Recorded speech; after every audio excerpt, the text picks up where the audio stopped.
சுவிசேஷம் 13ஆம் அதிகாரம் 34வது வசனமும் 35வது வசனத்தையும் யாராவது ஒருவர் சத்தமாய் வாசிக்க முடியும்.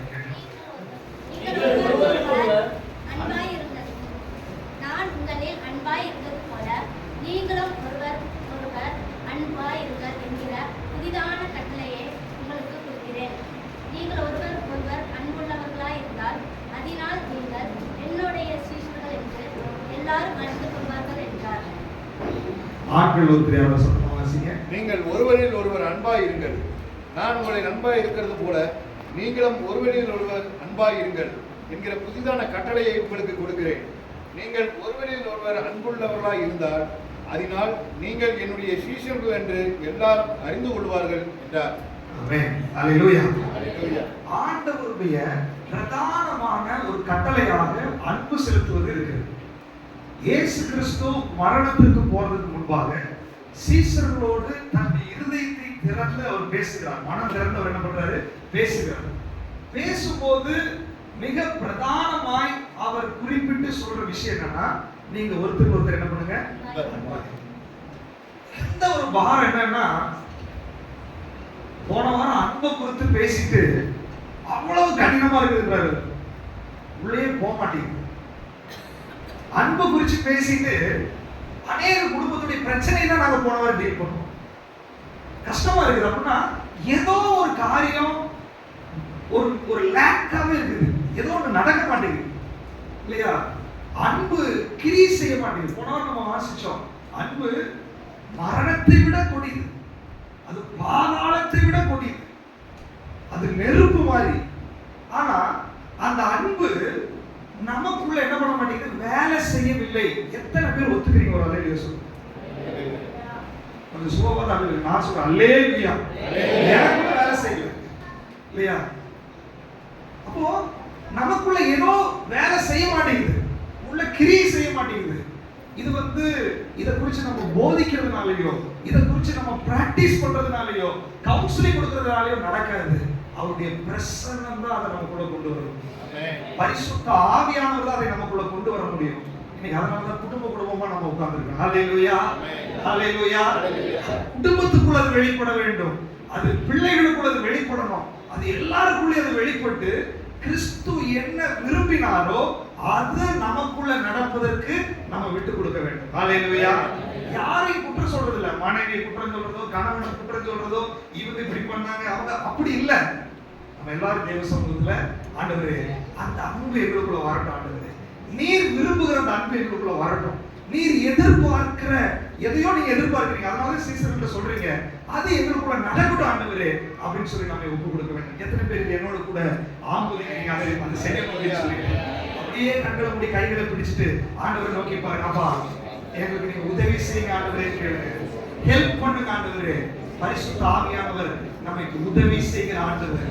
எங்களால நேசிக்க முடியலப்பா, எங்களால அதை வெளிப்படுத்த முடியல ஆண்டவரே, எங்களால நீர் எதிர்பார்க்கிற உண்மையான அந்த அன்பு ஆண்டவரே எங்களுக்குள்ள வர மாட்டேங்குது ஆண்டவரே, எங்களுடைய சுயம் சாக மாட்டேங்குது ஆண்டவரே.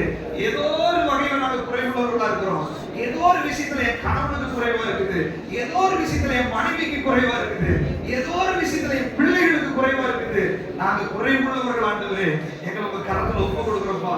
உங்க அன்பினால் எங்களை நிரப்புங்க ஆண்டவரே, உங்க அன்பினால் எங்களை நிரப்புங்க ஆண்டவரே. பரிசுத்த ஆவியானவரே அந்த உணர்வை எங்களுக்குள்ள கொண்டு வாங்க ஆண்டவரே. அப்பா அந்த உணர்வுக்குள்ள எங்களை நீங்க நடத்துங்க ஆண்டவரே.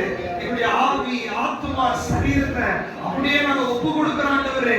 ஒரு அகாப்பே லவ் எங்களை மூடட்டும் ஆண்டவரே, ஒரு தெய்வீக அன்பு எங்களுக்குள்ள வரட்டும் ஆண்டவரே. நீர் எதிர்பார்க்கிற அந்த அன்பினுடைய அபிஷேகம் எங்களுக்குள்ள வருவதாக. ஹல்லேலூயா. நன்றி ஆண்டவரே. உண்மையா எத்தனை பேர் கேட்கறீங்க? பரிசுத்த ஆவியானவர் நமக்கு அதை கொடுக்க போகிறார். உண்மையா நம்ம தேவ சமூகத்துல கேட்கும்போது, உண்மையாய் அவரிடத்துல நம்ம கேட்கும்போது ஆண்டவர் நமக்கு அந்த அன்பை வெளிப்படுத்த போகிறார். ஹல்லேலூயா. நன்றி ஆண்டவரே. ஹல்லேலூயா, ஹல்லேலூயா. எத்தனை பேர் விசுவாசிக்கிறீங்க ஆண்டவர் நமக்கு அந்த தகுதி கொடுக்க போகிறார்? நமக்கு கொடுக்கப்பட்ட நம்ம அனுபவிக்காம யார் அனுபவிக்க முடியும்? ஒருவேளை ஃபெயிலியரா இருக்கலாம், ஆனா ஆண்டவர் நம்மளை சக்சஸ் ஆகி மாற்றுவதற்கு நம்ம கூட இருக்கிறார். நம்ம பலவீனம் தான், ஆனால் நமக்கு இருக்கிற ஒரு பலவானாய் நமக்கு இருக்கிறார். சொல்ற என் கிருபை உனக்கு போதும், உன் பலவீனத்துல என்னுடைய பலன் பூரணமாய் விடும். சக்சஸ்ஃபுல்லா ஒரு குடும்ப வாழ்க்கையை கொண்டு போக முடியலையா? பிரச்சனையோட நம்ம இருக்கிறோமா? நம்ம தனிப்பட்ட வாழ்க்கையில சக்சஸ்ஃபுல்லா போக முடியலையா? பரவாயில்ல, ஆண்டவர் சொல்றாரு, என் கிருபை உனக்கு போதும். உன்னுடைய பலவீனத்துல என்னுடைய பலன் பூரணமாயிடும். பலவீனம் நினைச்சிட்டு நம்மை நாமே வருத்தப்படுத்திக் கொள்ள வேண்டிய அவசியம் கிடையாது. அந்த நேரத்துல ஆண்டவரே உங்க கிருபையை கொடுங்க ஆண்டவரே, உங்க கிருபையை கொடுங்க ஆண்டவரே கேட்டா அவருடைய கிருபை நம்முடைய பலவீனத்தை எல்லாம் மாற்றி அவருடைய பலத்தை நமக்குள்ள வைக்க போகிறது. ஹல்லேலூயா. அப்போ இயேசு கிறிஸ்து தன்னுடைய கடைசி காலகட்டத்துல சீசர்கள்ட்ட சொன்னது, நீங்க ஒருத்தர் என்ன பண்ணுங்க, அன்பா இருங்க. அந்த இடத்துல ரொம்ப முக்கியமா நம்ம கவனிக்க வேண்டியது என்னன்னா 34வது வசனத்துல, நான் உங்களில் அன்பாய் இருந்தது போல நீங்க அன்பா இருங்கன்னு சொல்லிட்டாரு. இது ஏதோ கணவன் மனைவிக்காக மட்டும் நினைச்சுக்காதீங்க, நம்ம எல்லாத்துக்குமே அன்பா இருங்கன்னு சொல்லிட்டாரு. அந்த அன்பை எப்படி பிராக்டிஸ் பண்றது அப்படின்னா, நான் எப்படி உங்களை அன்பா இருந்தேன், நான் எப்படி உங்களை நேசிச்சேன் அப்படி நீங்க நேசிச்சேன் இல்லையா? இந்த வசனத்தை நம்ம வாசிக்கும் போது யாரையுமே நம்மளால மன்னிக்காம இருக்க முடியாது, யாரையுமே நம்மளால வெறுக்க முடியாது. ஏன்னா அவர் எவ்வளவு பெரிய ஆண்டவர். அதுக்கு முந்தின அதிகாரத்தை நீங்க வாசிச்சு பார்த்தீங்கன்னா அவர் இப்படியெல்லாம் சீசர்களுக்கு அன்பு கொடுத்தாருன்னு சொல்லி இருக்குது. அப்போ நமக்கு விரோதமாய் பேசினவர்கள், நம்மளை துரோகம் பண்ணினவர்கள், நம்மளை காயப்படுத்தினவங்க, நம்மளை துக்கப்படுத்தினவங்க, நம்மளை வேதனை யாரா இருந்தாலுமே அதை மன்னின்னு தான் சொன்னார். மன்னிச்சிருங்க.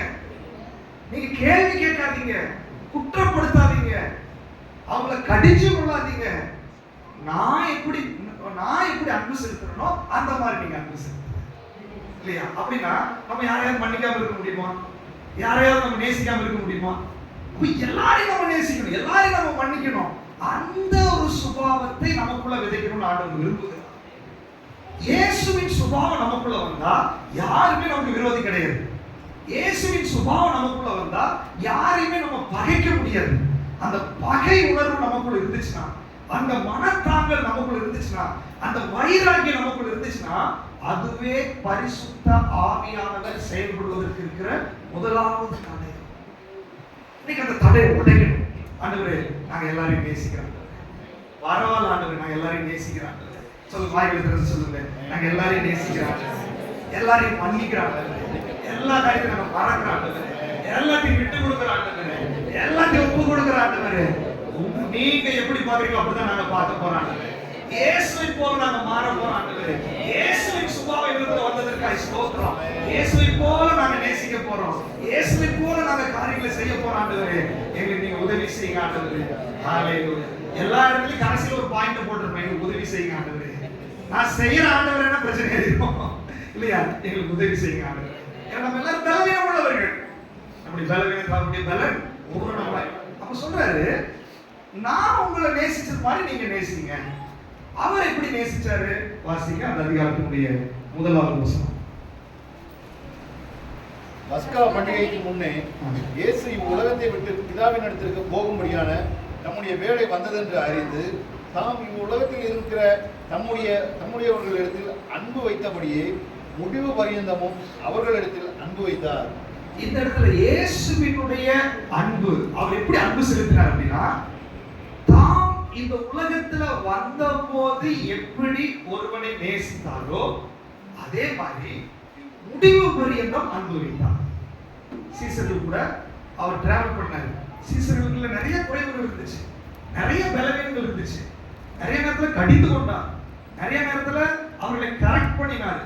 அதே நேரத்துல ஒரு விஷயத்துல மாற்றமே கிடையாது.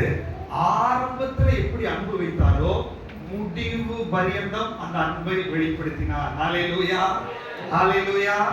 பாருங்க, நிறைய நேரங்கள்ல ஹஸ்பண்ட் அண்ட் ஒய்ஃப் எடுத்துக்கோமே, கல்யாணம் பண்ணும்போது பயங்கர அன்பா இருக்கும். புதுசா கல்யாணம் பண்ணவங்க முன்னாடி வந்திருக்காங்க, எல்லாரும் ரொம்ப அன்பா இருக்கும், ரொம்ப அந்யோன்யமா இருப்பாங்க இல்லையா? நாள் ஆக ஆக அதுல என்ன ஆகும், சில விரிசல்கள் ஏற்படும். இயல்பு, யாருக்குதான் இல்ல, நமக்கு எல்லாத்துக்குமே இருக்குது. கண்டிப்பா நம்ம மனிதர்கள் தானே, இயல்பு தான் அதெல்லாம். ஆனால் வேதம் என்ன சொல்லுகிறது அப்படின்னா, இயேசுவும் சீசர்களும் இருந்த போது நிறைய பிரச்சனை வந்துச்சு. அவர்களை கடிந்து கொண்டார், சீசர்கள் முறுமுறுத்தார்கள், பயம் வந்துச்சு, அவிசுவாசப்பட்டார்கள், நிறைய காரியங்கள் நடந்துச்சு. அந்த நேரத்துலலாம் அவர் சவுக்கெடுத்தாரு, திட்டினாரு, அவர்களை கடித்து எல்லாம் நடந்துச்சு. அதே நேரத்துல அன்பு கடைசி வரைக்கும் இருந்துச்சு. அப்படின்னு என்ன அர்த்தம்? பிரச்சனை வரலாம், குறைவுகள் வரலாம், போராட்டங்கள் வரலாம், பிரிவினைகள் வரலாம், எல்லாம் வரலாம். ஆனா அன்புல மாற்றம் இருக்கக்கூடாது அப்படின்னு சொல்றாரு. அதான் அவருடைய ஃபார்முலா. நீ தப்பு பண்ணும்போது கடிச்சு கொள்றாங்க, ஏன் அப்படி செய்யல அப்படின்னு சொல்லி ஆண்டவர் கேட்கிறாரு. ஆனால் அன்புல மாற்றமே இல்லை அப்படின்றது இன்னைக்கு நம்ம ஒப்பு கொடுக்கணும். ஒருவேளை கணவன் தப்பு பண்ணும்போது மனைவிக்கு கோபம் வரலாம், மனைவி தப்பு பண்ணும்போது கணவனுக்கு கோபம் வரலாம், பிள்ளைகள் தப்பு பண்ணும்போது பெற்றோர்களுக்கு கோபம் வரலாம், அல்லது சகோதரர்களுக்கு, நம்ம உறவினர்கள், நண்பர்கள் யார் தப்பு பண்ணும்போது, அல்லது சபை விசுவாசிகள், சக விசுவாசிகள் கோபம் வரலாம். அது மனித இயல்பு. கோபம் வரலன்னா நம்ம மனுஷனா இல்லையான்னு கொஞ்சம் சோதிச்சு பார்க்கணும், இல்லையா? அப்போ இயல்புதான். ஆனால் அது வெளிப்பட விடாதபடி, அது வெளிப்பட்டா கூட அன்பில் மாற்றம் வரக்கூடாதுன்னு சொல்லி ஆண்டவர் சொல்றார். எத்தனை பேர் இதை விசுவாசிக்கிறீங்க? அப்போ நமக்கு என்ன பிரச்சனை வரணும், பிரச்சனைலாம் ஒரு சைடு, அதை டீல் பண்ணிட்டு போயிட்டே இருக்கணும். ஆனா அன்பில் மாற்றம் வரக்கூடாது. அவர் சொல்றாரு, ஆரம்பத்துல எப்படி தம்முடையவர்களுக்கு அன்பு வைத்தபடியே முடிவு பரியந்தமும் அவர்களுக்கு அவர் என்ன பண்ணாரு? அன்பு வைத்தார். இன்னைக்கு நம்ம ஒப்பு கொடுக்கணும், ஆண்டவரே ஆரம்பத்துல நாங்க என்ன அன்புல இருக்கிறோமோ முடிவு பரியந்தமோ அந்த அன்பில் நிலைத்திருப்பதற்கு எங்களுக்கு உதவி செய்யுங்க ஆண்டவர். அப்படியே கையை பிடிச்சிக்கலாமா? ஒரு வார்த்தை சொல்லிட்டு ஆண்டவர்கிட்ட கேட்கலாமா? சொல்லுங்க, வாயிலை திறந்து சொல்லுங்க. எல்லாருமே சொல்லலாம். நீங்க வாலிப பிள்ளைகள், நீங்க சகோதரர்களுக்குள்ள அன்பு இருக்கலாம், பெற்றோர்கள், பிள்ளைகள், சக விசுவாசிகள், எல்லாத்துக்குள்ளயும் ஆரம்பத்துல எப்படி அன்பு இருக்குதோ ஆண்டவரே முடிவு பரியந்தம். அவர் சொன்னாரு, நான் நேசிச்ச மாதிரி நீங்க நேசிங்கன்னு சொன்னார்ல. ஆரம்பத்துல இருக்கிற அன்பு போல முடிவு வரைக்கும் அந்த அன்பு இருக்கிறதுக்கு எங்களுக்கு உதவி செய்யுங்கப்பா. சொல்லுங்க, வாய்களை திறந்து சொல்லுங்க. ஹalleluya. நன்றி ஆண்டவரே, நன்றி தகப்பனே. நீங்க ஒப்பு கொடுக்கும்போது ஆண்டவருக்கு உதவி செய்வாரு. ஆண்டவரே குறைவுகள் உண்டு ஆண்டவரே, உருவுறுப்புகள் உண்டு ஆண்டவரே, சண்டை போடுற ஆண்டவரே, கோபம் வருது ஆண்டவரே, ஆண்டவரே கசப்புகள் வருது ஆண்டவரே. இது நார்மல் லைஃப். ஆனா அன்புல மாற்றம் வரக்கூடாது ஆண்டவரே, அந்த அன்புல குறைவு வரக்கூடாது ஆண்டவரே.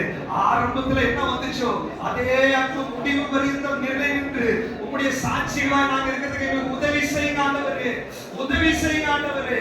இயேசுவின் நாமத்துல முடிவு பரியந்தம் நிலைத்திருக்கிற அந்த அன்பு வெளிப்படுவதாக.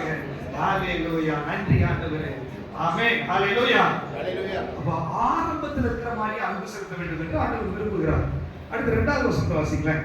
சீமோனின் குமாரனாகிய யூதாஸ் காரியோத்து அவரை காட்டிக் கொடுக்கும்படி பிசாசானவன் அவன் இருதயத்தை தூண்டின பின்பு அவர்கள் போஜனம் பண்ணி கொண்டிருக்கையில் தம்முடைய கையில் பிதா எல்லாவற்றையும் ஒப்பு கொடுத்தார் என்பதையும் தாம் தேவனிடத்திலிருந்து. ஐந்தாவது வசனம். பின்பு பாத்திரத்தில் தண்ணீர் வார்த்து சீஷருடைய கால்களை கழுவவும் தாம் கட்டிக்கொண்டிருந்த சீலை நான் துடைக்கவும் தொடங்கினார். ஓகே, இங்க என்ன நடந்துச்சு அப்படின்னா, யூதாஸ் காரியத்தை குறித்து சொல்றாரு. முதல்ல என்ன சொன்னாரு? நான் ஆரம்பத்துல என்ன அன்போ அதான் கடைசி வரைக்கும், இல்லையா சொல்லிட்டாரு. ஆனா இரண்டாவது வசனம் சொல்லுது, பிசாசானவன் அவன் இருதயத்தை தூண்டின பின்பு. பிசாசு யூதாஸ் காரியத்தோட இருதயத்தை தூண்டி விட்டான் என்று ஆண்டவருக்கு தெரியுமா தெரியாதா? கண்டிப்பா தெரியும். தெரிஞ்சதுக்கு அப்புறம் தான் அவன் கால கழுவுது. அப்போ ஆண்டவருக்கே ஒரு பெரிய செக் வைக்கிறார் பிசாசு. அவர் நேசிக்கிறாரா இல்லையா? ஆண்டவர் சொல்ற, நான் நேசிக்கிற மாதிரி நீங்க நேசிங்க. அப்படின்னா என்னது? இவரை காட்டி கொடுக்கிறதுக்காக பிசாசு உள்ள வந்துட்டான். தேவனுக்கு விரோதமான எண்ணம் அவனுக்குள்ள வந்துருச்சு. இயேசுவை வெறுக்கிறான், பகைக்கிறான், அல்லது அந்த பந்தியில உட்கார்ந்து மாய்மாலமா இருக்கிறான். அந்த பந்தியில உட்கார்ந்து நேசிக்கிற மாதிரி சொல்லிட்டு இருக்கிறான். அந்த பந்தியில உட்கார்ந்து ஆண்டவர் தான் எனக்கு உயிர்ன்ற மாதிரி நடிச்சிட்டு இருக்கிறான்.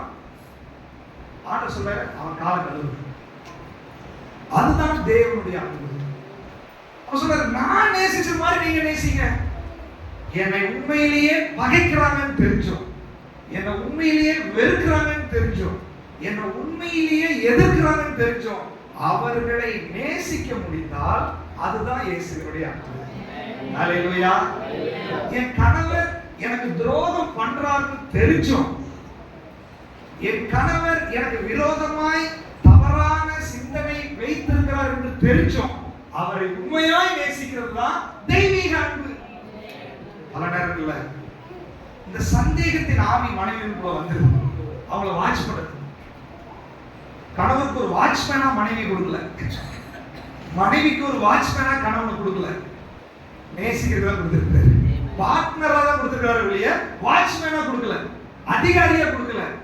பல நேரங்கள்ல சந்தேகம் என்ற ஒரு சுபாவம் ஆண்களுக்கோ பெண்களுக்கோ உள்ளே வந்த உடனே என்ன பண்ணுவாங்க, எப்ப பாரு இவங்க அவங்க போன் பேசினா பிரச்சனை, அவங்க நல்லா ட்ரெஸ் பண்ணா பிரச்சனை, அவங்க நடந்து போனா பிரச்சனை, மொபைலை செக் பண்றது, இதெல்லாம் இயல்பான நிறைய குடும்பங்கள்ல பேசும்போது சொல்றாங்க. அதனாலதான் சொல்றோம், நிறைய இருக்குது. அப்போ ஆண்டவர் சொல்றாரு, நான் நேசிச்ச மாதிரி நீங்க நேசிங்க. கல்யாணத்துல கையை பிடிச்சு என்ன சொல்றோம், வாழ்விலும் தாழ்விலும் சுகத்திலும் துக்கத்திலும் மரணம் நம்மை பிரிக்கி வரைக்கும் நான் என்ன பண்ணுவேன், உங்களை நேசிக்கிறேன் இல்லையா. அப்போ தேவ சமூகத்துல அந்த வாக்கு கொடுத்துருக்கோம். தேவ சமூகத்துல வாக்கு கொடுத்துட்டு இந்த வாட்ச்மேன் வேலையை பார்த்தா இந்த தெய்வீக அன்பு குடும்பத்துக்குள்ள நடக்காது. நீங்க ஆண்டவர் சொல்றாரு, உண்மையிலேயே உங்க கணவர் உங்களுக்கு துரோகம் பண்றதாகவே இருக்கட்டுமே, ஆனால் ஆண்டவரே இந்த யூதாஸ் காரியத்தோட காலை நீங்க போய் கழுவுனீங்களே, அவனுக்குள்ள பிசாசு இருக்குதுன்னு தெரிஞ்சோம், அவன் தப்பு பண்ணுவான்னு தெரிஞ்சோம், அவன் காட்டி கொடுப்பான்னு தெரிஞ்சோம், அவன் எனக்கு எதிராக இருக்கிறான்னு தெரிஞ்சோம், அவன் என்னதான் குறி வச்சுட்டு இருக்கிறான்னு தெரிஞ்சோம், நான் அவனுடைய காலை கழுவுன்னு சொல்லி ஆண்டவர் சொல்றாரு. அதை செய்து காமிச்சாரு. அவர் சொல்றாரு, நான் அன்பு செய்த மாதிரி நீங்க அன்பு செய்யுங்க. எத்தனை மனைவிகள் ஒப்பு கொடுக்க போறீங்க, ஆண்டவரே என் கணவன் தப்பே பண்ணாலும் என்னோட அன்புல மாற்றம் இருக்காது ஆண்டவரே. எத்தனை பேர் சொல்றீங்க, எத்தனை கணவர்கள் சொல்றீங்க, என் மனைவி தப்பே பண்ணாலும் ஆண்டவரே என்னுடைய அன்புல மாற்றம் இருக்காது ஆண்டவரே. சொல்லுங்க, அறிக்கைப்படுங்க, வாயில திறந்து சொல்லுங்க, ஆண்டவரே தவறே பண்ணனாலும் நான் கண்ணார பார்த்தாலும் ஆண்டவரே நான் அன்புல மாற்றமா இருக்க மாட்டேன் ஆண்டவரே. ஆண்டவரே கண் கூட நான் தவற பார்த்தா கூட உங்களுடைய அன்பை நான் வெளிப்படுத்தும் ஆண்டவரே. சொல்லுங்க, வாயில திறந்து உண்மையா சொல்லுங்க. ஒருவேளை நமக்கு முடியாது, ஆண்டவர் நமக்கு கிருபை செய்வார், அந்த கிருபையை கொடுப்பார், ஒரு விசேஷித்த அபிஷேகத்தை கொடுப்பார். எப்படி சிஸ்டர் நீங்க இப்படி இருக்கிறீங்க, இப்படி கொடுமையானவரா இருக்கிறாரு, எப்படி சிஸ்டர் நீங்க தாக்கு பிடிக்கிறீங்கன்னு உங்களை கேட்கிற அளவுக்கு ஆண்டவர் உங்களை மாற்றுவார். இவ்வளவு கொடுமையான மனைவி இருக்கிறாளே, எப்படி பிரதர் நீங்க நேசிக்கிறீங்க, எப்படி பிரதர் இந்த குடும்பத்தை மெயின்டைன் பண்ணி போறீங்கன்னு சொல்லி அது ஒரு சாட்சியாக மாறுகிறபடி இயேசுவை போல உங்களை மாறுபடி தேவன் அழைக்கிறார். இயேசுவை போல உங்களை மாறுபடி தேவன் அழைக்கிறார். ஹalleluya, நன்றி ஆண்டவரே. இங்க பாருங்க, அந்த வசனத்துல நம்ம முதல் வாசிச்ச வசனத்தை 35வது வசனத்தை வாசிங்களேன். நீங்கள் ஒருவரில் ஒருவர் அன்புள்ளவர்களாய் இருந்தால் அதனால் நீங்கள் என்னுடைய சீஷர்கள் என்று எல்லாரும் அறிந்து கொள்வார். நீங்கள் என்னுடைய சீஷர்கள் என்று எல்லாரும் என்ன பண்ணுவாங்க, அறிந்து கொள்வார்கள். நீங்க வெள்ளையும் போட்டுட்டு போறதுனாலயோ அல்லது பிரசங்கம் பண்றதுனாலயோ பாட்டு பாடுறதுனாலயோ சுவிசேஷம் சொல்றதுனாலயோ நீங்க சீஷர்கள் என்று யாரும் அறிய மாட்டாங்க. சொல்ற, நீ அன்பு கூறு, இதனால என்னுடைய சீஷர்கள் அறிந்து கொள்வார். அந்த பைபிள் ரொம்ப தெளிவா இருக்கு, அதை நீங்க வாசிங்க. மெசஞ்சர் அப்படின்றது வாசிங்க இங்கிலீஷ் பைபிள்ல.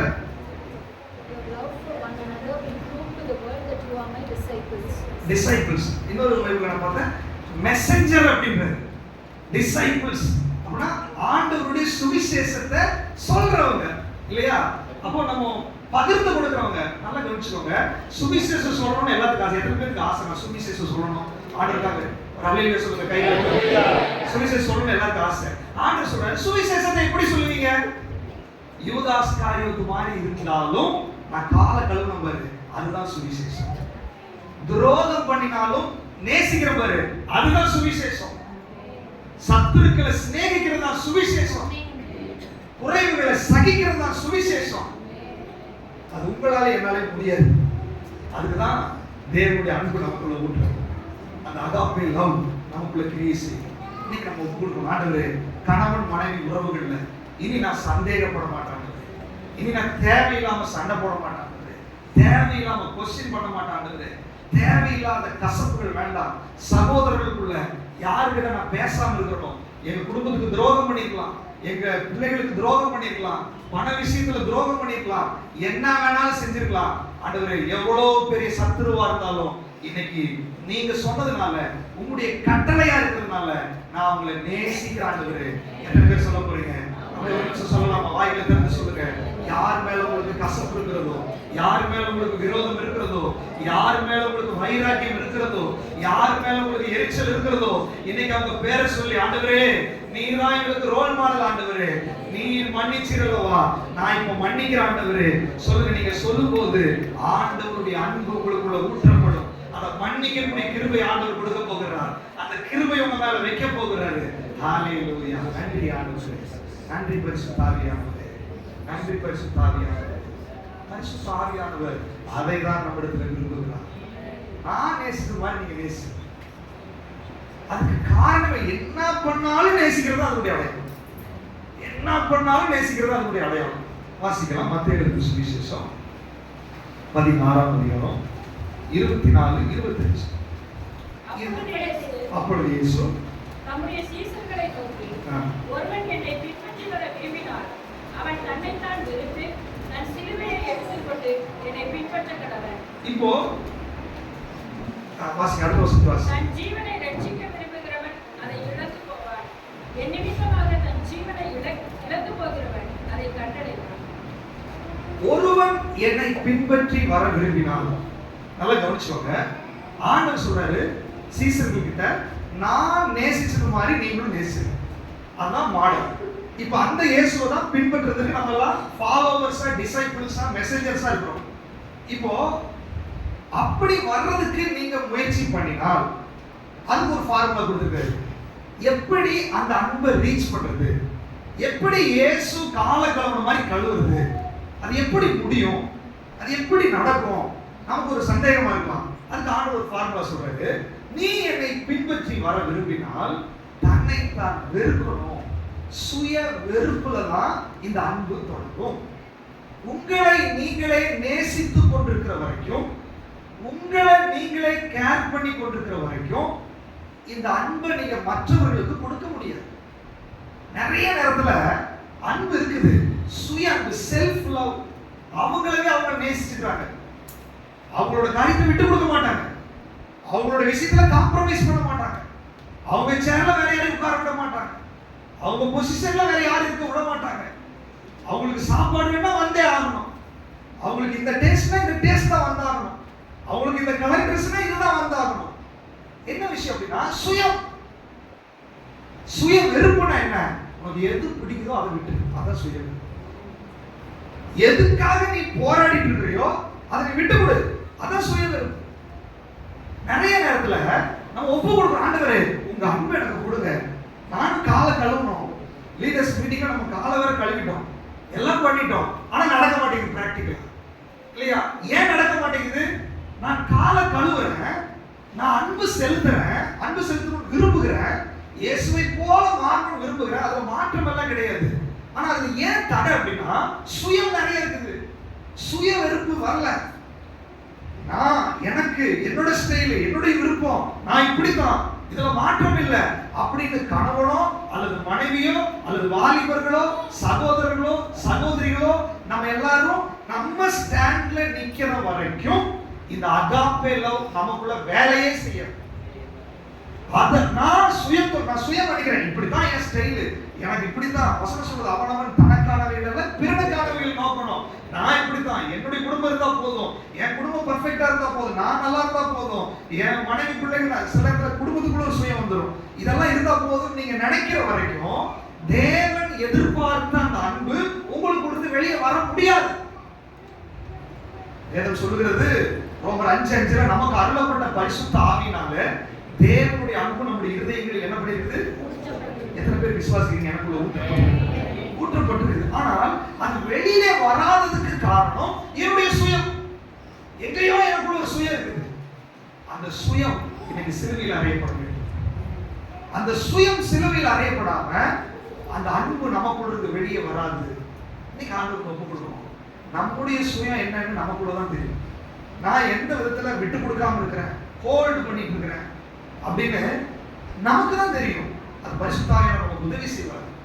அது எதா வேணாலும் இருக்கட்டும், இன்னைக்கு அதை நம்ம உடைக்கிறான், இன்னைக்கு அதை நான் விடுறான் ஆண்டவரேன்னு சொல்லி இன்னைக்கு ஒரு தீர்மானம் நம்ம எடுத்தால் நம்ம உள்ள இருக்கிற அந்த அகாப்பையில பொங்கி வெளியே வர ஆரம்பிச்சோம். அப்பதான் இயேசுவை போல நம்ம அன்பு செலுத்த முடியும். எத்தனை பேர் அதை செலுத்தணும்னு விரும்புறீங்க? ஹalleluya Hallelujah. ஹalleluya. Hallelujah. அதற்காக தான் இயேசு ஒரு ரோல் மாடலா வச்சிருக்காங்க. வாசிங்க பிலிப்பியர்கள் நிருபம் 2ஆம் அதிகாரம் 1வது வசனத்தை வாசிங்க. ஆதலால் கிறிஸ்துவுக்குள் யாதொரு ஆறுதலும் அன்பினாலே யாதொரு தேறுதலும் ஆவியின் யாதொரு ஐக்கியமும் யாதொரு உருக்கமான பட்சமும் இரக்கங்களும் உண்டானால் நீங்கள் ஏக சிந்தையும் ஏக அன்புள்ளவருமாய் இருந்து இசைந்த ஆத்துமாக்களாய் ஒன்றையே சிந்தித்து என் சந்தோஷத்தை நிறைவாக்குங்கள். ஒன்றையும் வாதினாலாவது வீண் பெருமையினாலாவது செய்யாமல் மனத்தாழ்மையினாலே ஒருவரை ஒருவர் தங்களிலும் மேன்மையானவர்களாக எண்ணக்கடவீர்கள். அவனவன் தனக்கானவைகளை அல்ல பிறருக்கானவைகளையும் நோக்குவானாக. கிறிஸ்து இயேசுவில் இருந்த சிந்தையே உங்களிலும் இருக்க கடவது. இப்போ சுய வெறுப்பு எப்படி நடக்கும்? நல்லா கவனிச்சுக்கோங்க. என்ன மாதிரியே நீங்களும் நேசிங்க அப்படின்ட்டு இவர் சொல்றதுக்கு முன்னாடி செஞ்சோம் காமிச்சிட்டாரு. துரோகிய காலை கழுவிட்டாரு. அப்ப இயேசு மாதிரியே எப்படி நேசிக்கிறது அப்படின்னு கேட்டா அவர் சொல்றாரு, எனக்கு பின்னாடி வரணும், இதை நீ செய்யணும்னா உன்னை நீயே வெறுக்கணும் அப்படின்ட்டு. சுய வெறுப்பு எப்படி வரும் அப்படின்னா கிறிஸ்துவின் சிந்தை ஒருவனுக்குள்ள வரும்போது தான் அந்த சுய வெறுப்பு வரும். கிறிஸ்துவின் சிந்தை ஒருத்தருக்குள்ள வரும்போது அங்க என்ன சொல்றாரு? வாதினாலாவது வீண் பெருமையினாலாவது செய்யாமல் மனத்தாழ்மையினாலே ஒருவருக்கொருவர் ஒருவரையொருவர் தங்களிலும். அது இங்கிலீஷ்ல வாசிங்க. Don't be selfish. சுயமா இருக்காத. Don't try to impress others. Don't try to impress others. Be humble, thinking of others as better than yourself.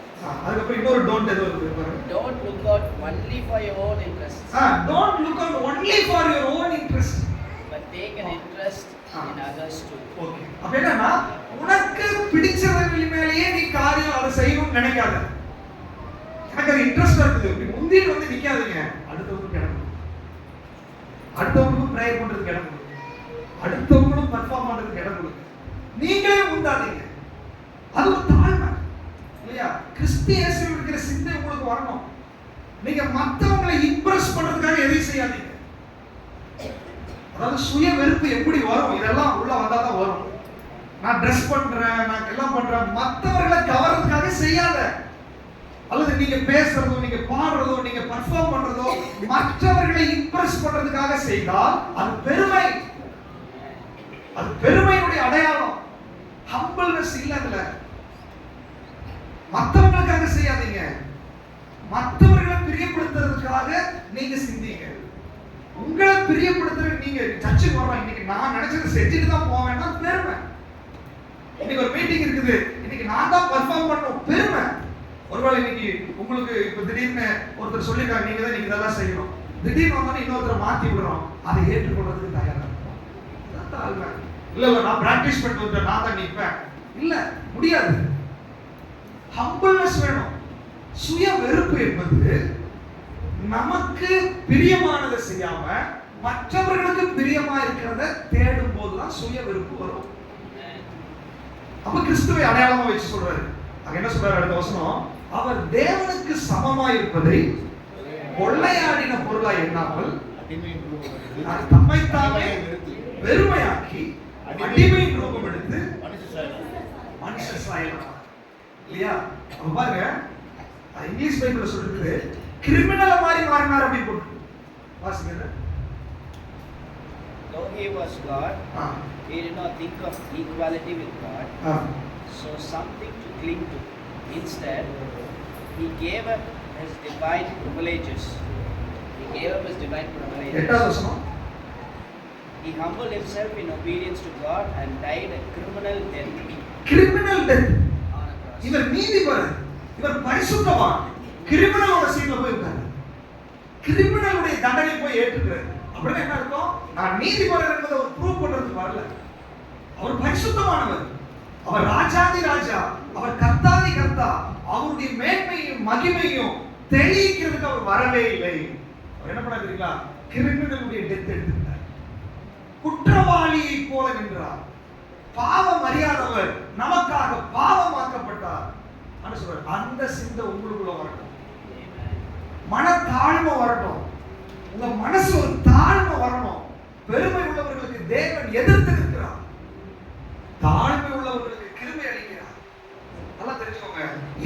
என்னைக்கு உங்களுக்குள்ள தாழ்மை வருகிறதோ, என்னை விட என் கணவர் உயர்ந்தவர், என்னை விட என் மனைவி உயர்ந்தவர், என்னை விட என் சகோதரர் உயர்ந்தவர்கள், என்னை விட சக விசுவாசிகள் உயர்ந்தவங்க, என்னை விட இவங்கெல்லாம் நல்லவங்க, வயசுக்கு கம்மியா இருந்தவங்க, என்னை விட இவர்கள் நீதிமான், எப்போ மற்றவர்களை நீங்க உயர்த்தி உங்க மனசுக்குள்ள நினைக்கிறீர்களோ அப்ப தாழ்மை வந்து விட்டது என்று அர்த்தம்.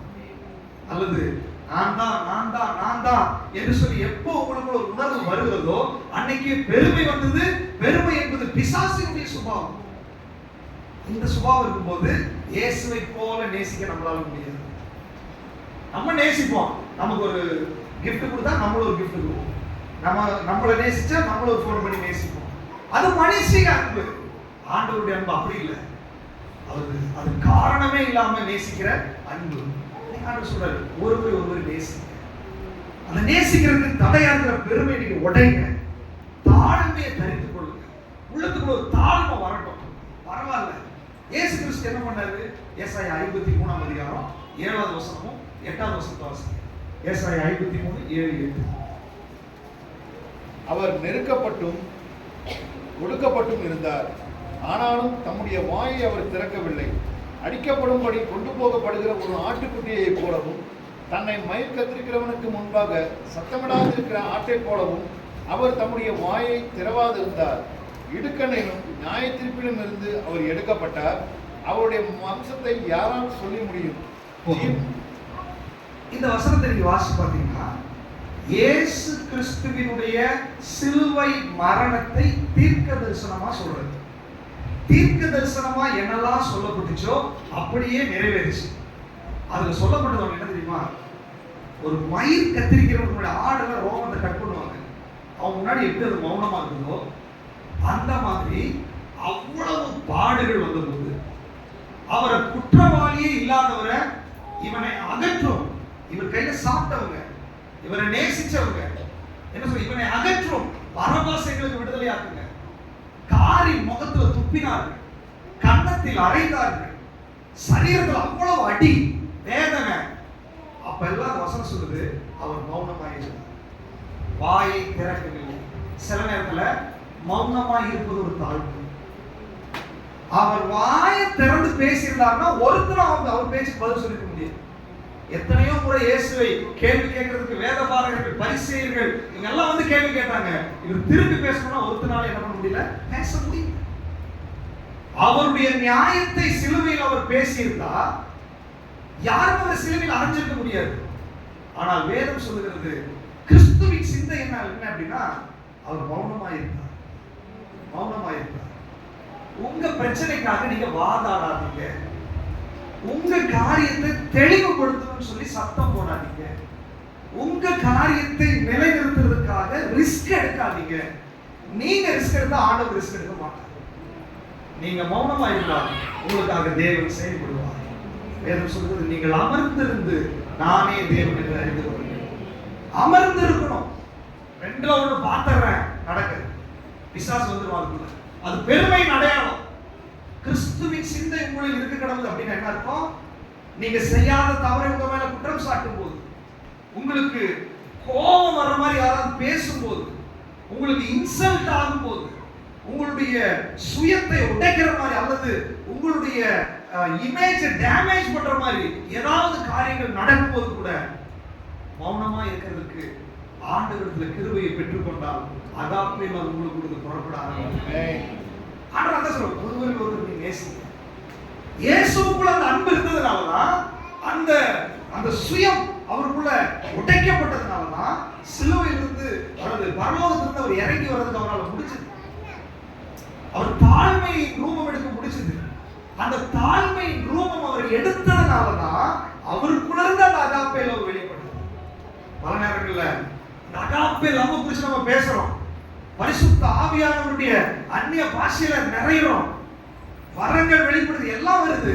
ஆனா அந்த அகாப்பே லவ் வரலன்னா எங்கேயோ ஒரு மிஸ்டேக் நடந்து கொண்டிருக்கிறது. எங்க மிஸ்டேக் ஆகலாம்? ஒருவேளை நம்மை நாமே வெறுக்கவில்லை, உங்களை நீங்க வெறுக்கல, இன்னும் நீங்க உங்க குடும்பம், உங்க சுயம், உங்க பெருமை இன்னும் அதுக்குள்ள இருக்குது. ஒருவேளை உங்களுக்கே தெரியாம உள்ள இருக்குது. ஆண்டவர் சொல்றார், அந்த உடைக்க முடியாது, விட்டு கொடு. எங்கேயோ தாழ்மையை தரித்துக் கொள்ளல, கிறிஸ்துவின் சிந்தை நமக்குள்ள வரல. சொல்றேன், கிறிஸ்துவின் சிந்தை வராமல் நீங்க அந்நிய பாஷை பேசி பிரயோஜனமே இல்லை. நீங்க அபிஷேகத்துல நிறைஞ்ச பிரயோஜனமே இல்லை. பரிசுத்த ஆவியானவருடைய வேலை நமக்குள்ள அந்த அகாப்பே லவ் கொண்டு வர்றதுதான், அந்த அன்பு நமக்குள்ள கொண்டு வர்றதுதான் அவருடைய வேலை. அவர் சொல்றாரு, நான் அன்பை கொண்டு வர்றதா என்னுடைய வேலை, அதை மட்டும் விட்டுட்டு பாக்கி எல்லாத்துலயும் என் பிள்ளைங்க நிறையறாங்க அப்படின்னு சொன்னா எங்கேயோ சத்துரு தந்திரமாய் நுழைந்து விட்டான். யூதாஸ்குள்ள நுழைந்த மாதிரி நமக்குள்ள எங்கேயோ நுழைஞ்சிருக்கிறான். இன்னைக்கு ஆண்டவருக்கு ஒப்பு கொடுக்கும். ஆண்டவரே, உண்மை போல தாழ்மையா இருக்கிறதுக்கு எனக்கு உதவி செய்யுங்க. எத்தனை பேர் சொல்லுவீங்க? ஒரு நிமிஷம் அப்படியே கேட்கலாம். ஆண்டவரே, ஒரு தாழ்மை எனக்கு கொடுங்க. ஆண்டவரே, தாழ்மையை தரித்துக் கொள்ள எனக்கு உதவி செய்யுங்க. வாயில திறந்து சொல்லுங்க. ஏன் காரியத்துக்காக நான் வாதாட மாட்டாப்பா, ஏன் காரியத்துக்காக நான் கோபப்பட மாட்டாண்டவரே, ஏன் காரியத்துக்காக நான் பிடிவாதம் பண்ண மாட்டாண்டவரே, என்னுடைய சுயத்துக்காக நான் ஆண்டவரே ஒரு நாளும் போராட மாட்டேன்ப்பா. எனக்காக நீங்க யுத்தம் பண்ணுங்க ஆண்டவரே, எனக்காக நீங்க பேசுங்க ஆண்டவரே, எனக்காக நீங்க செயல்படுங்க ஆண்டவரே.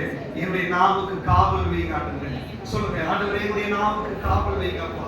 நாவு அநீதி நிறைந்த உலகம், நாவு நெருப்பு, அது சிறிய நெருப்பு காட்டை கொளுத்துறது மாதிரி அது குடும்பத்தை கொளுத்திடும், சபையை கொளுத்திடும், சமுதாயத்தை கொளுத்தும். நீங்க பேசுகிற வார்த்தைகளை திரும்ப எடுக்க முடியாது. அது மற்றவர்களை காயப்படுத்தும், மற்றவர்களை வேதனைப்படுத்தும், மற்றவர்களை உபத்திரவப்படுத்தும், மற்றவர்களுக்குள்ள கசப்பை கொண்டு வரும். அப்படிப்பட்ட காயத்தை நம்ம உண்டு பண்ணக்கூடாது. நீங்க ஆண்டவருக்கு ஒப்பு கொடுங்க. என்னுடைய நாவை ஒப்பு கொடுக்குற ஆண்டவரே, என்னுடைய நாவை ஒப்பு கொடுக்குற. சொல்லுங்களேன், வாய்களை திறந்து சொல்லுங்களேன். ஆண்டவரே, என் சுயம் உடையட்ட ஆண்டவரே, நீர் எவ்வளவு பெரிய தேவன் ஆண்டவரே, நீங்க இறங்கி வந்தீங்கப்பா. எனக்கு என்ன பெருமை இருக்குது ஆண்டவரே, எனக்கு என்ன சுயம் ஆண்டவரே, அந்த சுயம் உடையட்ட ஆண்டவரே, அந்த சுயம் உடைக்கப்பட்ட ஆண்டவரே, நம்முடைய சமூகத்தில் என்னை தாழ்த்துகிற ஆண்டவரே. ஆண்டவருடைய கிருபைக்கு ஆண்டவருடைய கிருபை எனக்கு கொடுங்க. இதெல்லாம் நம்ம சொல்லிட்டோம், நீங்க எல்லாம் சொல்றோம். இது சொல்றதுனால நம்ம சக்சஸ் ஆக முடியாது.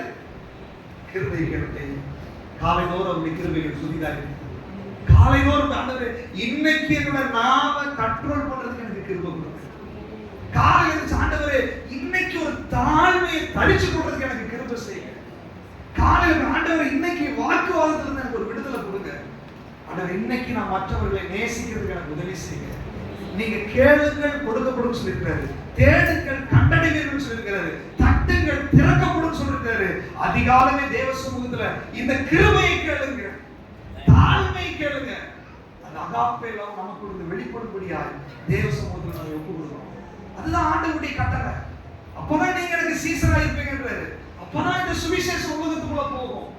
ஏன் சுவிசேஷம் உலகத்துக்குள்ள போகல, ஏன் சுவிசேஷம் பெருகல, ஏன் சபை விரிவாகல, ஏன் புதிய ஆத்மாக்கள் உள்ள வரல? எங்கேயோ எனக்குள்ள பெருமை இருக்கிறது, எங்கேயோ எனக்குள்ள சுயம் இருக்கிறது, எங்கேயோ எனக்குள்ள பிடிவாதம் இருக்கிறது. அது உடையாத வரையில தேவராஜ்யம் விரிவடையாது, தேவராஜ்யம் கட்டப்படாது. இன்னைக்கு ஆண்டவர் சொல்றாரு, சபையுடைய வளர்ச்சிக்கு நீங்களும் நானுமே தடை. நமக்குள்ள இருக்கிற சுபாவம் தடை, நமக்குள்ள இருக்கிற பெருமை தடை, நமக்குள்ள இருக்கிற சுயம் தடை. இன்னைக்கு ஆண்டவரே, உம்முடைய ராஜ்யத்திற்காக, உம்முடைய விருப்பத்திற்காக என் சுயத்தை விட்டு கொடுக்கிற ஆண்டவரே, எத்தனை பேர் சொல்ல போறீங்க? ஹல்லேலூயா! எத்தனை பேர் சொல்ல போறீங்க? அவர்களுக்குள்ள தான் இந்த அகாப்பே லவ் வெளிப்படும். பேதுரு, ஆண்டவர் சொல்றார், பேதுரு, நான் போற ஸ்நானத்துக்குள்ள நீங்க வர முடியாதுன்னு சொல்லிட்டு ஆண்டவர் அதே அதிகாரத்துல சொல்றாரு. அப்போ பேதுரு சொல்றாரு, இல்ல ஆண்டவரே, உமக்கு அப்படி வரக்கூடாது. அவருடைய மரணத்தை குறித்து சொல்றாரு, உமக்கு அப்படி வரக்கூடாது ஆண்டவரே. நீங்க வாசிக்கலாம் அந்த வசனத்தை, 13ஆம் அதிகாரம் 36, 37, 38. யோவான். சீமோன் பேதுரு அவரை நோக்கி, ஆ, ஆண்டவரே, நீ எங்கே போகிறீர் என்றார். வாசி. இயேசு அவனுக்கு பிரதியுத்தரமாக, நான் போகிற இடத்திற்கு இப்பொழுது நீ என் பின்னே வரக்கூடாது, பிற்பாடு என் பின்னே வருவாய் என்றார். போதும். நீங்க என்ன சொல்றாரு? இவர் போகிற இடத்தை கேட்கிறாரு சீமோன் பேதுரு. ஆண்டவர் சொல்றாரு, எப்பா நான் போகிற இடத்துக்கு நீ என்ன பண்ண முடியாது? என்ன சொல்றாரு? வரக்கூடாது, வர முடியாது. ஆனா பின்னாடி நீ என்ன பண்ணுவ? வருவார். அப்ப என்ன விஷயம்னா, ஆண்டவர் ஒரு சிலுவை பாடுகளுக்குள்ளாக, ஒரு நெருக்கத்துக்குள்ளாக நிறைய அவமானப்பட போறாரு, காரி துப்ப போறாங்க, சிலுவையில் அடிக்க போறாங்க, நிந்திக்க போறாங்க. அந்த அனுபவத்துக்குள்ள இவர் போறாரு. இப்ப ஆண்டவர் சொல்றாரு, எப்பா இப்ப நீ வர முடியாது, வரவும் கூடாது, உன்னால முடியாது, ஆனா பின்னாடி நீ வருவ. பேதுரு அதுக்கப்புறம் சொல்றாரு, இல்ல ஆண்டவரே, வாசிங்க அடுத்த வசனம். பேதுரு அவரை ஆ. ஆண்டவரே ஆண்டவரே நான் இப்பொழுது பின்னே வரக்கூடாது. ஆ. உமக்காக என் ஜீவனையும் கொடுப்பேன். உமக்காக நான் என்ன பண்ணுவேன்? என் ஜீவனை கொடுப்பேன். இதெல்லாம் இப்ப நம்ம தீர்மானம் பண்ற பத்தியில இப்போ ஆண்டவரே சுயத்தை வெறுக்கிற ஆண்டவரே, உமக்காக அன்பு செலுத்துற ஆண்டவரே, கணவனை மன்னிக்கிறப்பா, மனைவியை மன்னிக்கிற ஆண்டவரே, அன்பு கூறுவேன் இன்னும் அதிகமாய். இப்ப நம்ம அறிக்கை பண்றோம்ல அந்த மாதிரி ஜீவனையே கொடுத்துருவோம்ப்பா உமக்காக. அவரே சொல்றாரு நீ வர முடியாது, என்னால் என்று உங்களால் ஒன்றும் ஆனா இவர் சொல்றாரு நான் ஜீவனையே கொடுக்க போறேன், வைராகியமா நிக்க போறேன். சொல்றாரு பாரு, சேவல் போறதுக்கு முன்னாடி நீ 3 தடவை மறுதளிப்பாய். அப்ப நிறைய நேரத்துல நம்மளால போக முடியாது, ஆனா நம்ம வாக்கு கொடுக்கணும். இன்னைக்கு ஆண்டவர் சொல்றேன், ஆண்டவரே நான் சும்மா எமோஷன்ல வாக்கு கொடுத்தெல்லாம் மன்னிச்சிருக்கேன். சொல்லுங்க, நிறைய தீர்மானம் எடுத்துக்கல. சொல்லுங்க, வாயில தான் சொல்லுங்க, அப்பா எமோஷன்ல நான் சொல்ல தீர்மானங்கள் எல்லாம் மன்னிச்சிருக்கப்பா. சொல்லுங்க, உணர்ச்சி வசப்பட்டு நான் கொடுத்த வாக்கெல்லாம் நீங்க மன்னிச்சிருங்க ஆண்டவரே. அது முடியாதுன்னு எனக்கு தெரியும் இல்லையா? சொல்றாரு நீ வர முடியாது, ஆனா ஆக்சுவலி நீ ஒரு நாள் வர முடியாதுன்னு சொல்லல, பிற்பாடு நீ என்ன பண்ணுவ? நல்லா கவனிச்சுக்கோங்க. அப்போஸ்தலர் நடவடிக்கைகள் 2ஆம் அதிகாரத்துல பரிசுத்த ஆவியானவர் அவங்களுக்குள்ள வந்த உடனே, அந்த அன்பு அவங்களுக்குள்ள ஊற்றப்பட்ட உடனே பேதுருடைய வாழ்க்கையில பாத்தீங்கன்னா இயேசு நேரா சிலுவையில் அடிச்ச நீ என்ன தலைகீழாட்டி அவரை போல பாடுபடுறதுக்கு நான் என்ன ஒப்பு கொடுக்கிறேன், அவரை போல சிலுவையில் அடைப்படுறதுக்கு நான் என்ன ஒப்பு கொடுக்குறேன்னு சொல்லி பிற்பாடு நீ வருவேன்னு சொன்னார் இல்லையா? பேதுரு வந்தார். அப்போ நல்லா கவனிச்சுக்கோங்க, இப்ப வர முடியாது அப்ப வருவேன் அப்படின்னு என்ன அர்த்தம்? ரெண்டுக்கு நடுவுல கேப் என்னன்னா பரிசுத்த ஆவியானவருடைய வல்லமை. அப்போஸ்தலர் 1:8 சொல்கிறது, பரிசுத்த ஆவி உங்களிடத்துல வரும் பொழுது நீங்கள் பலனடைவீர்கள். என்ன விஷயம்? பரிசுத்த ஆவி என்னை பலப்படுத்தும் போது நான் அறிக்கை பண்றதை செய்வதற்கு அவர் எனக்கு துணை செய்கிறார். பரிசுத்த ஆவியினுடைய துணையோடு நம்ம செய்யாத எந்த அறிக்கையும் அதை செயல்படுத்த முடியாது. அதனால அவருடைய கிருபைக்காக இருக்கிற ஆவியானவரே எனக்கு உதவி செய்யுங்க, மன்னிக்கிறதுக்கு. ஆவியானவரே தாழ்மையை தரித்துக் கொள்ள எனக்கு கிருபை செய்யுங்க. ஆவியானவரே பொறுமை எனக்கு கொடுங்க. ஆவியானவரே நிதானத்தை கொடுங்க. எல்லா இடத்துலயும் இந்த ஆவியானவர் கூப்பிட்டீங்கன்னா பிற்பாடு உங்களால் வர முடியும்னு சொன்னாரு. அந்த ஆவியானவர் இன்னைக்கு நமக்குள்ளே மகிமை நம்பிக்கையா இருக்கிறார். அவர் அபிஷேகத்தை கொடுத்திருக்கிறாரு, அகாப்பே நம்ம கொடுத்திருக்கிறாரு. அவர் நமக்குள்ளே வாசம் பண்ணி அபிஷேகித்து அசைவாடி கொண்டிருக்கிறாரு. என்ன தீர்மானம் எடுத்தாலும் அதை செய்யும்படி அவரால் நம்மை பலப்படுத்த முடியும். எத்தனை பேர் விசுவாசிக்கிறீங்க? ஹல்லேலூயா. அதனால பவுல் சொல்றார், என்னை பலப்படுத்துகிற கிறிஸ்துவினால் என்னை பலப்படுத்துகிறவர் எல்லாத்தையும் செய்ய எனக்கு பலன் உண்டு. அப்படின்னு என்ன அர்த்தம்? தாழ்மையா இருக்கிறதுக்கு எனக்கு பலன் உண்டு, சகிக்கிறதுக்கு பலன் உண்டு, மௌனமா இருக்கிறதுக்கு பலன் உண்டு, மன்னிக்கிறதுக்கு பலன் உண்டு, விட்டு கொடுக்கிறதுக்கு பலன் உண்டு, சுயத்தை வெறுக்கிறதுக்கு பலன் உண்டு. எல்லா கட்டளைகளையும் நிறைவேற்றுவதற்கு எனக்கு துணை செய்கிற ஆவியானவரால் முடியும். எத்தனை பேர் விசுவாசிக்கிறீங்க? ஹல்லேலூயா. நீங்க யோசிச்சு பாருங்க, அபிஷேகம் எவ்வளவு முக்கியம். அபிஷேகம் இல்லாம சாட்சியா வாழ முடியாது, அபிஷேகம் இல்லாம அன்பு செலுத்த முடியாது. அபிஷேகம் பெறாதவங்கள நீ ஹஸ்பண்ட மன்னிச்சிரு, மனைவி நேசி, வேலையே நடக்குது. ஆனா அபிஷேகம் பெற்றவங்க கிட்ட நீங்க சொன்னீங்கன்னா அவங்க தவறுனாலும் துள்ளி குதிச்சு எதிர்ச்சிருவாங்க. அபிஷேகம் அவர்களை பலப்படுத்த ஆரம்பிச்சு பரிசுத்த ஆவியானவர் அவங்களுக்கு பலனை கொடுப்பார். அப்ப சபையில பரிசுத்த ஆவியினுடைய அபிஷேகம் ரொம்ப முக்கியம். அபிஷேகம் பெறாதவங்களோட ஆண்டவர் சொல்றாரு, இன்னைக்கு நீங்க என்னதான் வாக்குறுதி கொடுத்தாலும் நீ வர முடியாது, பிற்பாடு வருவாய். எப்போ? அபிஷேகம் பெற்றதுக்கு அப்புறம். அபிஷேகம் பெறாம நீ வர முடியாது. பேதுரு பயங்கர வைராக்கியமா சொல்லிட்டாரு.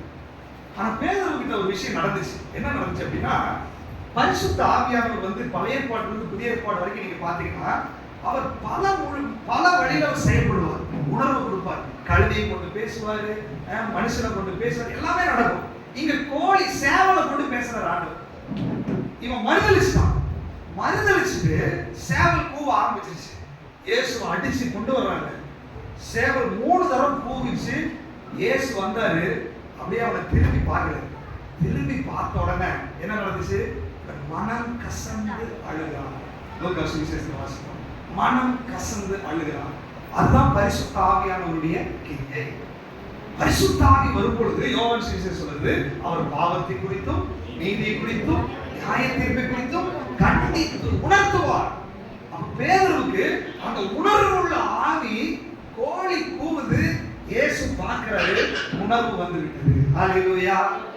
பரிசுத்த ஆவியானவர் குறித்து ஒருவேளை இன்னைக்கு நம்ம நிறைய உபதேசத்தை கேட்கலாம், நிறைய காரியங்களை படிக்கிறோம், சத்தியத்தை படிக்கிறோம், அன்பு கூறுறோம், நிறைய காரியங்களை சொல்றோம்.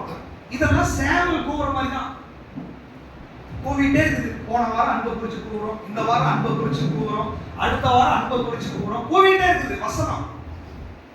சேவலும் கூவணும், அவரும் முகத்தை மேல பிரகாசிக்க பண்ணுங்க. இந்த சேவல் கூவுகிற இந்த வசனம் அதிகாலையில் நீங்க தேவ முகத்தை தேடும் போது அவர் உங்களை பார்த்தா இந்த வசனம் உங்களுக்குள்ள நிறைவேற ஆரம்பிக்கிறது. ஞாயிற்றுக்கிழமை மட்டும் வசனத்தை கேட்டுட்டு போறவர்களால இதை நிறைவேற்ற முடியாது. இன்னைக்கு வசனத்தை கேட்டாச்சு, நாளைக்கு காலையில் தேவ சமூகத்தில் போய் ஆண்டவரே சபையில நீங்க பேசுறீங்க, ஆண்டவரே அன்பு செலுத்தணும்னு சொன்னீங்க, ஆண்டவரே உங்களுடைய முகத்தை எங்க மேல பிரகாசிக்க பண்ணுங்க அப்படின்னா ஆவியானவர் அந்த இடத்துல தேவ பிரசன்னத்தால உங்களை நிறைக்க ஆரம்பிப்பார். அந்த பிரசன்னம் வரும்போது இந்த வார்த்தை உங்களுக்குள்ள நிறைவேற ஆரம்பிக்கும். பேதுரு மனம் கசந்து அழுகிறான், மனம் கசந்து அழுகிறான். அது ஒருவேளை நாளை காலையில் தான் நடக்குமா, இன்னைக்கு கூட நடக்கலாம். பரிசுத்த ஆவியானவருடைய கிரியை எப்படின்னா, வசனம் என்பது விதை மாதிரி, பரிசுத்த ஆவியானவர் மழை மாதிரி. மழை பேச்சோட விதை முளைச்சிடும். அதே மாதிரி இன்னைக்கு வசனத்தை கேட்கறீங்க, ஆனா உண்மையா ஆவியானவரே இது எனக்குள்ள விளையட்டும் ஆண்டவரே, இது எனக்குள்ள உருவாகட்டும் ஆண்டவரே, உங்களுடைய பிரசன்னத்தால் என்னை நிரப்புங்கன்னு சொன்னீங்கன்னா பரிசுத்த ஆவியானவர் அவருடைய முகத்தை உங்களுக்கு காண்பிப்பார், அவருடைய பிரசன்னத்தை உங்க மேல வெளிப்படுத்துவார். அவருடைய பிரசன்னம் உங்க மேல வரும் பொழுது இந்த வார்த்தை முளைக்க ஆரம்பித்து விடும். உங்களுக்கு அது மரமாக ஆரம்பிக்கும், அது பூ பூக்க ஆரம்பிக்கும், அது காய் காய்க்க ஆரம்பிக்கும், அது கனி கொடுக்க ஆரம்பிக்கும். ஒவ்வொரு வாரமும் ஒவ்வொரு நாளும் தேவ பிரசன்னத்துல நீங்க இப்படி அமர ஆரம்பித்தால் வரக்கூடிய அந்த நாட்கள்ல இயேசுவை போல நம்ம மாற ஆரம்பிக்கும். அந்த அகாப்பே லவ் நமக்குள்ள வெளிப்பட ஆரம்பிச்சிடும். இன்னைக்கு ஆண்டவர் கேட்கிறாரு, பேதுரு சேவல் கூவிட்டே இருந்து உணர்வு வரல. ஆண்டவர் அப்படியே திரும்பி பார்த்தாரு, மனம் கசந்து அழுக ஆரம்பிச்சிருக்கான். மனம் கசந்து அழுகுதுன்னு என்ன தெரியுமா, இருதயம் உடைக்கப்படும் போது அது நடக்கும். எமோஷனல் அழுகிறது வேற, காயப்பட்டு அழுகிறது வேற, பிரச்சனையில் அழுகிறது வேற, மனம் உடைக்கப்பட்டு அழுகிறது வேற. லௌகீக கவலையும் உண்டு, ஆவிக்குரிய கவலை. உலகத்துக்குரிய துக்கமும் உண்டு, ஆவிக்குரிய துக்கமும் உண்டு. லௌகீக கவலை அது மரணத்தை கொண்டு வரும், ஆவிக்குரிய கவலை உங்களுக்குள்ள என்ன கொண்டு வரும், ஜீவனை கொண்டு வரும். இல்லையா? இல்ல மனம் திரும்புதலுக்கு ஏற்ற ரட்சிப்பை கொண்டு வரும். இல்லையா? அப்போ இன்னைக்கு நமக்குள்ள ஆண்டவரே நான் சும்மா அழுகக்கூடாது, எதுக்கு எடுத்தாலும் அழுகக்கூடாது, எதுக்கு எடுத்தாலும் கண்ணில் தண்ணீர் வரக்கூடாது. என் கண்ணில் தண்ணீர் வந்தா என் உள்ள உடைக்கப்பட்டு பரிசுத்த ஆவியானவர் கிரியை செய்து என்னை தகர்த்து என்னை உடைத்து என்னோட உள்ளத்திலிருந்து வருகிற வார்த்தையாய் வரணும். உண்மையான அந்த வார்த்தை வெளிப்படணும். பேதுருடைய வாழ்க்கையில யூதாஸ் காரியன் அப்படியே போயிட்டான், ஆனா இந்த உடைக்கப்பட்ட உடனே எல்லாத்த விட வைராக்கியமாய் பேதுரு தான் நின்னாங்க. இன்னைக்கு ஆண்டவர் சொல்றாரு, யூதாஸ் காரியத்து மாதிரி வெளியே போகலாம், உடைக்கப்பட்டு சபையில நாட்டப்படவும் செய்யலாம். ஆண்டவர் சொல்றாரு, உடைக்கப்பட்டவர்கள் தான் என்னை போல வாழ முடியும். இன்னைக்கு ஆண்டவர் சொல்றாரு, பரிசுத்த ஆவியானவரால் அவருடைய அன்பு நமக்குள்ள ஊற்றப்பட்டிருக்கு. உங்கள் ஒருவருக்கொருவர் நீங்க நேசிங்க, என்னை போல நேசிங்கன்னு சொல்றாரு. இன்னைக்கு ஆண்டவருக்கு நம்ம ஒப்பு கொடுத்து ஜெபிக்கிறோம். ஆண்டவரே எனக்குள்ள அந்த கிருபை கொடுங்க. பரிசுத்த ஆவியானவர் பேதுருவுக்குள்ள கிரியை செஞ்சீங்கல்ல, பேதுருவை உடைச்சிக்கல, எங்க ஹார்டா இருந்தானோ அங்க உடைச்சிக்கல. இன்னைக்கு சொல்லுங்க, எனக்கு எங்க கடினமா இருக்கு எனக்கு தெரியல, எங்க நான் உடையணும்னு எனக்கு தெரியல. ஆவியானவர் என்னை உடைக்கிறதுக்கு என்ன நான் ஒப்பு கொடுக்குறேன்னு சொல்லி என்னை ஒப்பு கொடுத்தா பரிசுத்த ஆவியானவர்களை உடைச்சு உங்களுக்கு கொடுக்குற அகாப்பையில் அவர் வெளியே கொண்டு வந்து உங்களை வேறு மனுஷனாய் மாற்றி குடும்பத்துல, சபையில, சமுதாயத்துல ஒரு சக்சஸ்ஃபுல்லான வாழ்க்கை வாழ்றதுக்கு தேவன் நம்ம உதவி செய்ய போகலாம். அப்படியே கண்களை கூடிய ஆண்டவரை நோக்கி பார்க்கலாம். ஹalleluya.